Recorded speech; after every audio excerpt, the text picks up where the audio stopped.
नमस्कार, Bharat WH news digital मध्ये तुमचे स्वागत. मी विजय खवसे. आजच्या बातमीचे प्रायोजक आहे एश इलेक्ट्रॉनिक्स अँड फर्निचर, वाडी, नागपूर. आम्ही नेहमी असतो बातम्यांच्या पुढे, बातम्यांच्या मागे. बातम्या लपवत नाही, दाखवितो. मग ते राजकारण असो की सामाजिक, क्राईम असो की भ्रष्टाचार, अन्याय असो या अत्याचार, आम्ही निर्भयपणे देतो बातम्यांना महत्व. तुम्ही सुद्धा महत्व द्या व आमच्या चॅनलला लाईक करा, सबस्क्राईब करा, जाहिरात देऊन आम्हाला आर्थिक मदत करा. ऐकूया आजची पत्रकार परिषद.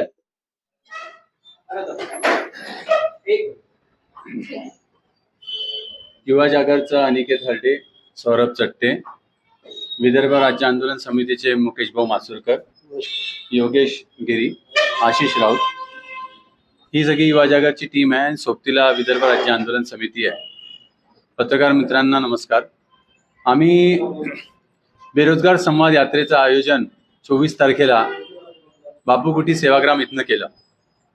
त्याचा मार्ग असा झाला की आम्ही वर्धेनंतर यवतमाळ नंतर चंद्रपूर आणि चंद्रपूर नंतर गडचिरोली आणि गडचिरोली केल्यानंतर परवाच्या दिवशी आम्ही वापस आलो. म्हणजे 8 दिवसाचं हे भ्रमण करून नागपूरला यात्रा थांबली.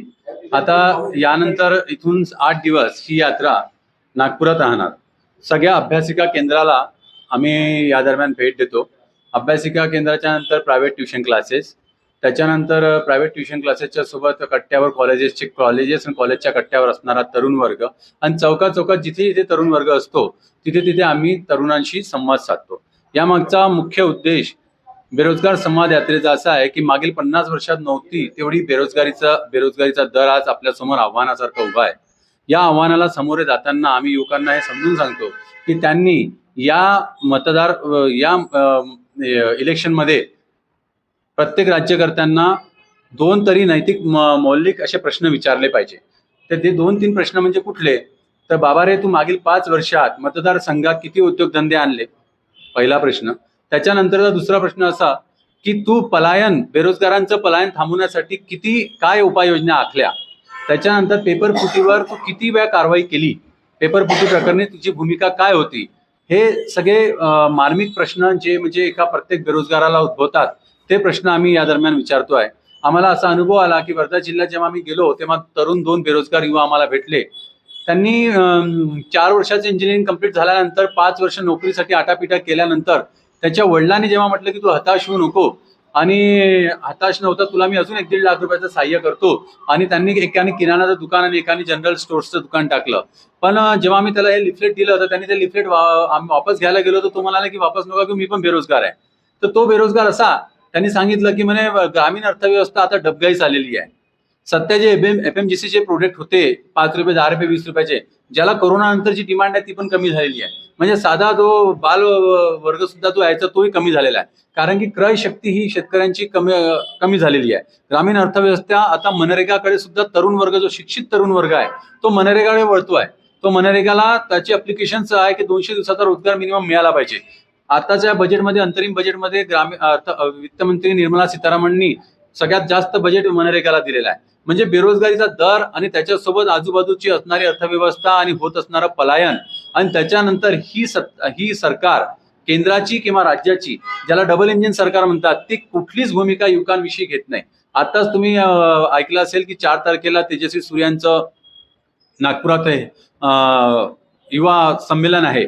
तर आम्ही त्या दरम्यान विचारण्याचा पण प्रयत्न केलेला आहे की बाबा कुठे आहे, म्हणजे रोजगार कुठे? 10 लाख तरुणांना रोजगार दिला असं त्यांचं म्हणणं आहे दरवर्षी. तर कुठे रोजगारच दिसत नाही आहे. कारण की रोजगाराचे सगळे हे प्रणाली सगळ्या बंद झालेल्या आहे. या सरकारने जी भूमिका घेतलेली आहे ती रोजगारांसाठी अतिशय दुर्दैवी आहे, बेरोजगारांसाठी अतिशय दुर्दैवी आहे. या भूमिकेने तरुण होरपळलेला आहे. आणि महत्वाचं म्हणजे 10 जिल्ह्यांमध्ये तुम्ही जर डाटा घ्याल तर 1967 बेरोजगार तरुणांनी आत्महत्या केलेली आहे. हे सगळ्यात मोठं म्हणजे पहिले शेतकऱ्यांच्या आत्महत्या व्हायच्या, आता बेरोजगारांच्या आत्महत्या होत आहे. आता समोरचं आमचं 8 दिवसाचं आयोजन असं आहे की आम्ही प्रत्येक म्हणजे नागपूरच्या प्रत्येक तालुक्यामध्ये आम्ही जाणार आणि स्वतः शहरामध्ये प्रत्येक जागी भेटून युवकांशी संवाद साधणार आहे आणि युवकांना, राज्यकर्त्यांना हे प्रश्न विचारायचे असं आम्ही त्यांना ठरवलेलं आहे. आम्ही संवाद साधण्यासाठी आमचा एक सोबत रथ असतो आणि रथासोबत आमच्या बेरोजगारांची एक टीम असते. जी आम्ही यांना या दरम्यान संवाद साधत असतो. विदर्भ राज्य आंदोलन समितीचा युवा आघाडीचा विदर्भ प्रदेश अध्यक्ष आहे.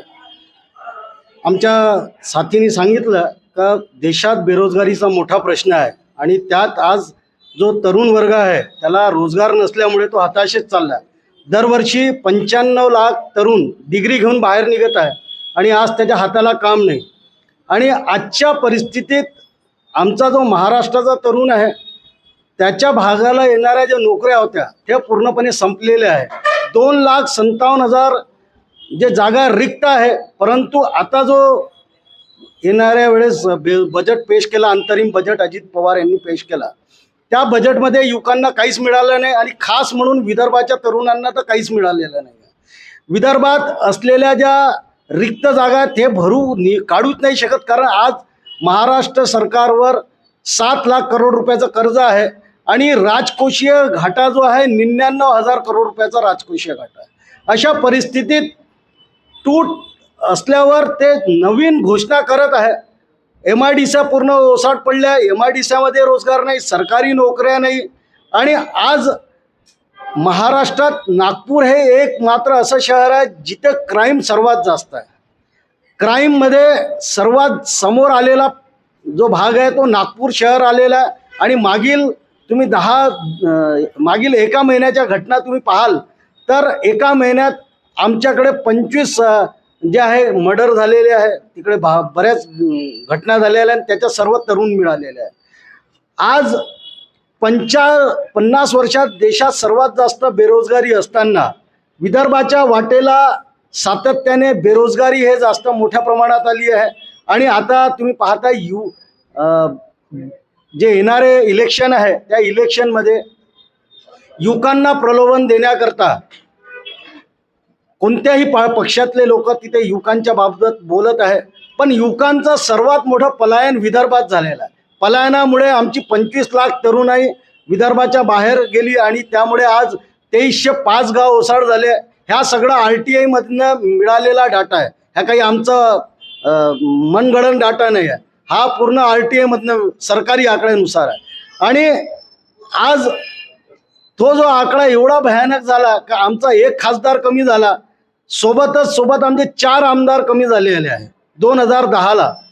पण कोणताही राज्यकर्ता यावर लक्ष द्यायला तयार नाही.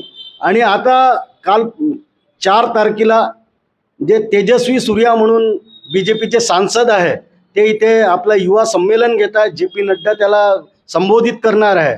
परंतु युवकांसाठी संबोधित करताना येताना परंतु त्यांना रोजगार काय द्यायचा याच्यावर कोणी चर्चा करायला तयार नाही. आणि हे सत्ता पक्ष आहे. विपक्षवाले तर खरं आज चर्चा करू नाही शकत कारण त्याच्याकडे सत्ता नाही आहे. परंतु जे सत्तेत आहे तो पक्ष ह्यावर चर्चा करत नाही आहे. हे खूप शर्मेची बाब आहे. म्हणून काल तेजस्वी सूर्यांनी एक पत्रकार परिषद घेतली आणि पत्रकार परिषदेत त्यांनी कबूल केलं का 10 वर्षात आम्ही 10 लाख तरुणांना रोजगार दिला. म्हणजे प्रत्येक वर्षाला 1 लाख तरुणांना आम्ही रोजगार दिला. 1 लाख तरुण म्हणजे तुम्ही नकारता का 95 लाख हर वर्षी तरुण डिग्री घेऊन बाहेर निघत आहे आणि त्यातून फक्त 1 लाख तरुणांना रोजगार देतो. म्हणजे हे किती शर्मेची बाब आहे. सरकारजवळ बेरोजगारांसाठी काहीच उपाययोजना नाही आहे. म्हणून आम्ही तरुणांना आव्हान केलेलं आहे की बाबा तुम्ही तुमच्या पलायनाबाबतीत विचारा, तुम्ही तुमच्या रोजगारांच्या बाबतीत विचारा. आणि तरुण आता जो तरुण भविष्य आहे देशाचा तो तरुण भरकटला नाही पाहिजे. म्हणून आमची अशी कल्पना आहे का छोटे राज्य सुखी राज्य आणि त्यात विदर्भ राज्य. बातमी बघितल्याबद्दल तुमचे धन्यवाद. ही होती आजची विशेष बातमी. पुन्हा भेटूया नवीन बातमी सोबत. तर WS न्यूजला लाईक करा, सबस्क्राईब करा, फेसबुक, इंस्टाग्रामवर फॉलो करा, जाहिरात देऊन आम्हाला आर्थिक मदत करा. धन्यवाद.